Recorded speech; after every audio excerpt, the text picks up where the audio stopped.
Habari za asubuhi. Good morning. Mpenzi wangu, my love. Nakupenda sana. I love you so much. Wewe ni furaha yangu. You are my happiness. Unanifanya nitabasamu. You make me smile. Nina bahati. I'm lucky.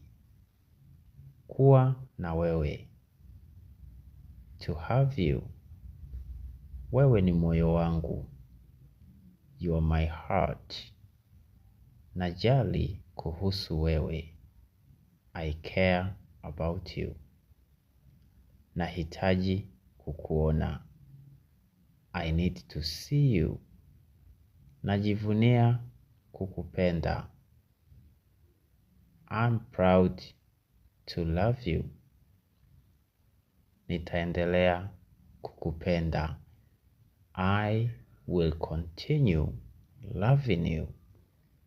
Uwe na siku njema. What does it mean uwe na siku njema in English? Tutasemaje kwa Kiingereza uwe na siku njema? Niandikieni kwenye comment hapo chini. Let's meet in the comments section below. Je, unaongea lugha ya Kiingereza kwa kukwama? Unaongea maneno mawili, unasahau au unashindwa kuendelea uongee kitu gani? Basi solution yako au suluhisho lako lipo. Nina darasa la Zoom au la live ambalo tunajifunza Kiingereza cha kuongea kwa vitendo, kwa kuongea. Basi unaweza kunicheki kwenye hiyo WhatsApp namba inayoonekana hapa kwa ajili ya kujiunga na hilo darasa ili uweze kuongea Kiingereza kama unavyozungumza Kiswahili bila kukwama. Okay?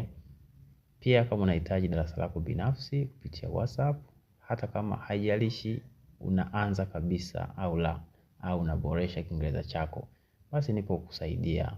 Usisite kunicheki kwenye hii namba ya WhatsApp kwa ajili ya taratibu zote za kuanza darasa la kwako binafsi au kuanza kuboresha Kiingereza chako kupitia darasa langu la Zoom.